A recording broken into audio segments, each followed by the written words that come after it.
Assalamualaikum warahmatullahi wabarakatuh. Ketemu lagi dengan saya Nur Ilmia pada pembelajaran fisika. Pada pembelajaran fisika kita kali ini, kita akan membahas tentang hukum Newton bagian yang kedua, yaitu tentang dinamika gerak. Nah, pada segmen yang pertama kemarin kita sudah membahas tentang gaya-gaya minimal yang bekerja pada benda. Ada 4 gaya yang minimal bekerja pada benda, yaitu yang pertama adalah gaya berat, yang kedua gaya normal, yang ketiga ada gaya gesekan, dan yang keempat ada gaya tegangan tali. Nah, di segmen yang pertama kita sudah membahas tentang syarat dan arah pada masing-masing gaya yang bekerja pada benda itu. Nah, untuk pertemuan kita kali ini kita akan membahas tentang hukum Newton 1, hukum Newton 2, hukum Newton 3, kemudian bagaimana langkah-langkah pengerjaan soal pada hukum Newton, dan juga ada latihan soalnya. Oke, langsung kita mulai pada pembelajaran yang pertama. Tapi terlebih dulu kita awali dengan membaca basmalah. Bismillahirrahmanirrahim. Oke, kita mulai. Yang pertama hukum Newton. Di sini ada 3 hukum Newton. Yang pertama adalah hukum Newton 1. Pada hukum Newton 1 ini tertulis bahwa jika resultan gaya yang bekerja pada suatu benda sama dengan 0, maka benda yang diam akan tetap diam, dan benda yang bergerak akan tetap bergerak dengan kecepatan tetap selama tidak ada gaya eksternal yang mengenainya. Ya, ini hukum Newton 1 ini biasa kita sebut dengan hukum kelembaman, ya. Nah, untuk hukum Newton 1 kita tuliskan dengan sigma F sama dengan 0, ya, dimana sigma Fx sama dengan 0 dan sigma Fy sama dengan 0. Oke. Kemudian yang berikutnya di sini ada hukum Newton 2. Nah, pada hukum Newton 2 itu membahas tentang percepatan, di mana percepatan yang dihasilkan oleh resultan gaya yang bekerja pada suatu benda itu berbanding lurus dengan resultan gaya dan berbanding terbalik dengan massa benda, sehingga secara matematis kita bisa menuliskan yang paling kita kenal bahwa sigma F itu M kali A. Nah, di sini percepatan bisa kita tuliskan menjadi A sama dengan sigma F dibagi M. Nah, apa itu sigma F? Nah, sigma F di sini adalah gaya yang menyebabkan benda bergerak. Nah, untuk gaya penyebab benda bergerak, cirinya adalah gaya yang sejajar pergerakan. Ya, ini untuk hukum Newton yang kedua. Kemudian untuk hukum Newton yang ketiga di sini adalah jika benda A mengerjakan gaya pada benda B, maka benda B akan mengerjakan gaya pada benda A yang besarnya sama tapi berlawanan arah. Sehingga secara matematis kita bisa tuliskan bahwa sigma F aksi sama dengan min sigma F reaksi. Nah, ini untuk hukum Newton 3. Nah, kemudian bagaimana langkah-langkah dalam mengerjakan soal hukum Newton? Nah, di sini saya berikan beberapa langkah supaya memudahkan kalian dalam mengerjakan soal tentang hukum Newton atau tentang dinamika gerak. Nah, langkah yang pertama adalah baca dengan teliti dan seksama soalnya. Yang kedua, buatlah gambar sesuai dengan keterangan pada soal. Yang ketiga, uraikan gaya yang bekerja pada benda sesuai dengan urutan gayanya. Jadi kita uraikan gaya yang bekerja pada benda mulai dari gaya berat, kemudian gaya normal, kemudian gaya gesekan, dan yang terakhir adalah gaya tegangan tali. Kemudian yang keempat, uraikan gaya yang membentuk sudut pada sumbu X dan sumbu Y. Yang kelima, tuliskan besaran yang dicari.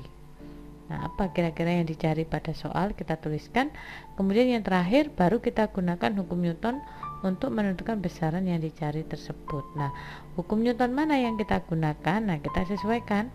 Jika benda itu bergerak lurus beraturan atau benda dalam kondisi diam, maka kita gunakan sigma F sama dengan 0, di mana sigma Fy sama dengan 0 dan sigma Fx nya sama dengan 0. Nah, jika benda itu bergerak lurus berubah beraturan, maka kita menggunakan hukum Newton 2, yaitu sigma F sama dengan M kali A. Oke, nah sekarang kita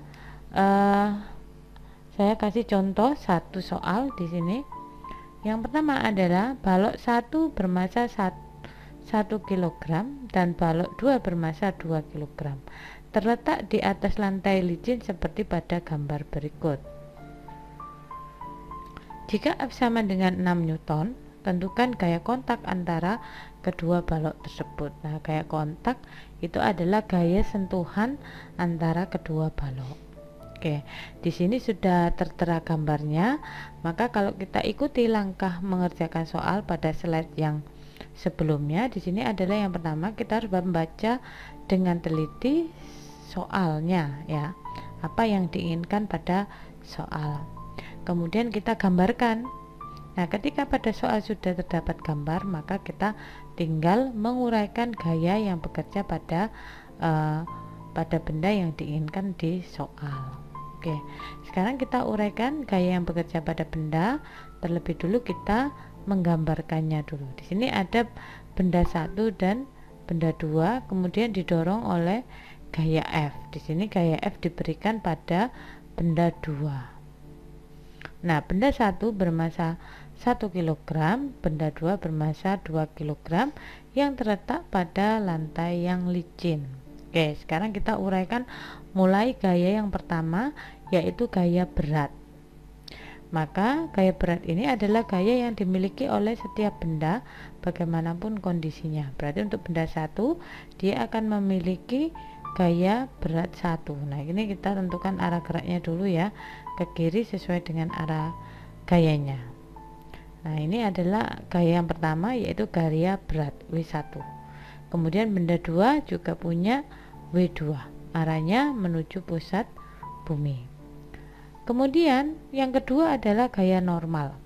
Karena benda 1 dan benda 2 itu terletak pada bidang datar, yang bidang datar ya, maka benda 1 dan benda 2 punya gaya normal yang arahnya adalah tegak lurus bidang. Nah, kita lihat di sini, berarti ini adalah gaya normal lantai dengan benda 1. Dan ini adalah gaya normal antara lantai dengan benda 2. Kemudian yang ketiga adalah gaya gesekan. Gaya gesekan adalah gaya yang terjadi jika benda terletak pada bidang yang kasar. Nah, kita periksa, karena di sini adalah bidangnya licin, maka tidak ada gaya gesekan yang bekerja pada benda, karena di sini bidangnya adalah licin. Oke, sekarang kita yang keempat. Yang keempat itu ada gaya tegangan tali. Karena di sini benda tidak dihubungkan dengan tali, maka tidak terdapat gaya tegangan tali. Nah, kemudian di sini karena yang dicari adalah gaya kontak. Nah, saya tadi sudah sebutkan bahwa gaya kontak itu adalah gaya sentuhan antara dua benda atau gaya normal antara dua benda. Jadi di sini gaya benda 2 ini bersentuhan dengan benda 1, maka pada benda 1 akan terjadi gaya kontak yang arahnya ke kiri dengan besar N21, yaitu benda 2 pada gaya kontak antara benda 2 dengan benda 1. Kemudian di sini benda 1 juga demikian, karena dia diberikan aksi oleh benda 2, maka benda 1 akan memberikan reaksi dengan arahnya berlawanan dan besarnya adalah sama. Nah, seperti ini adalah N12. Jadi di sini N12 dan N21 itu adalah gaya kontak yang diberikan oleh masing-masing benda 1 dan benda 2 yang besarnya adalah sama. Oke. Nah, yang ditanyakan adalah N21 dan N12. Kita tinggal menghitung berapa besar N21 atau N12. Oke. Kita lihat di sini, ini adalah arah gerak benda, kemudian di sini adalah uraian gayanya. Kita disuruh cari arah gaya kontak besar gaya kontak yang terjadi pada kedua benda. Oke ya. Nah, sekarang kita lihat karena sistem ini bergerak, didorong ke kanan maka otomatis bergerak ini ya. Nah, bergerak maka kita akan menghitung percepatan. Percepatan dari sistem ini berapa? Sistem itu berarti benda 1 dan benda 2. Kita menggunakan hukum Newton 2 ya. Jadi maka A sama dengan sigma F per sigma M. Nah, sigma F di sini adalah penyebab benda ini bergerak. Nah, jadi gaya yang menyebabkan benda bergerak, yaitu gaya yang sejajar pergerakan. Oke. Kemudian di sini kok dituliskan sigma M, kok tidak M saja? Karena di sini kita tuliskan sigma M karena ada dua benda, yaitu benda 1 dan benda 2. Nah, ini ya. Sekarang kita cari untuk gaya penyebab benda bergerak, cari gaya yang sejajar pergerakan. Di sini ada F, ini kan arah gayanya, arah geraknya ya ke kiri, maka F ini adalah gaya yang sejajar. Nah, kemudian di sini ada N21.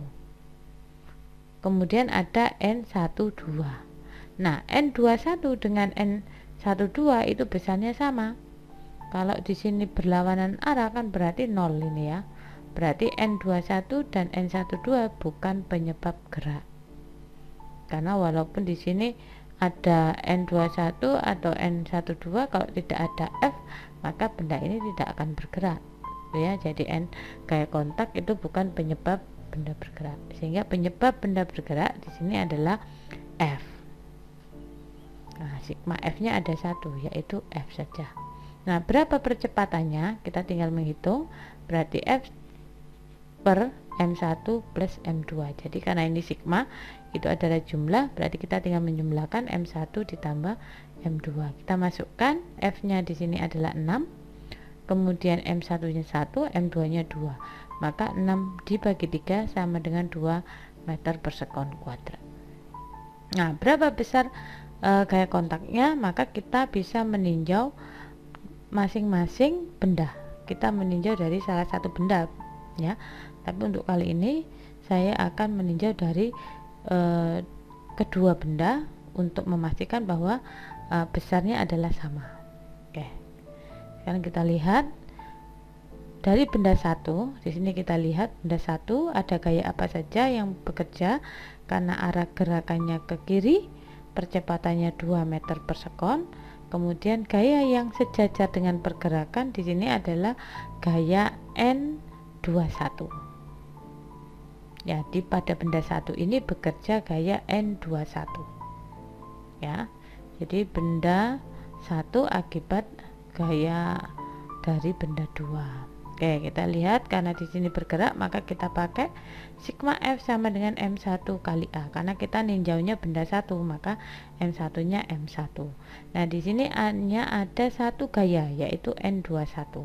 Maka N21 sama dengan M1 kali A. M1-nya kita masukkan 1 kali 2, maka hasilnya adalah 2 Newton. Maka untuk gaya kontak pada benda 1 akibat benda 2 adalah 2 Newton. Nah, bagaimana kalau kita mencari dari benda 2? Nah, untuk benda 2 kita gambarkan dulu. Benda 2 ada gaya yang bekerja pada benda 2 yaitu F. Kemudian ada gaya percepatannya ke gerakannya adalah ke kiri dengan percepatan 2 meter per sekon. Kemudian di sini arah gaya kontaknya adalah ke kanan. Nah, ini adalah N12. Ini pada benda 2. Maka kita tetap menggunakan sigma F sama dengan M2 kali A. Karena kita meninjaunya adalah benda 2. Di benda 2 ada 2 gaya.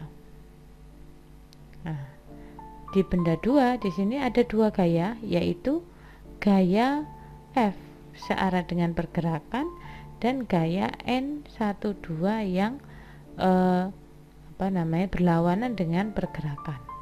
Maka di sini kita bisa menuliskan sigma F sama dengan M2 kali A, dengan sigma F-nya adalah yang searah pergerakan positif, yang berlawanan pergerakan adalah negatif, maka F min N12 sama dengan M2 kali A. F-nya 6, min N12 sama dengan masanya 2, A-nya 2 berarti 4. Maka di sini 6 min N12 sama dengan 4, maka N12 sama dengan 2 Newton. Maka hasilnya akan sama. Cuman di sini arahnya saja yang berlawanan, sehingga berlaku hukum aksi reaksi atau hukum Newton yang ketiga, bahwa ketika benda 2 menyentuh benda 1, maka benda 1 akan memberikan gaya yang sama namun arahnya berlawanan.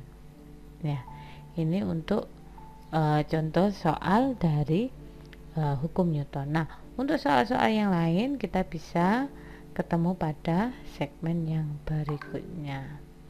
Oke, terima kasih. Mudah-mudahan ini bermanfaat. Jika kalian belum memahami, kalian bisa mengulang dari awal dan disimak baik-baik dari slide per slide, sehingga kalian bisa memahami materi hukum Newton yang kedua ini.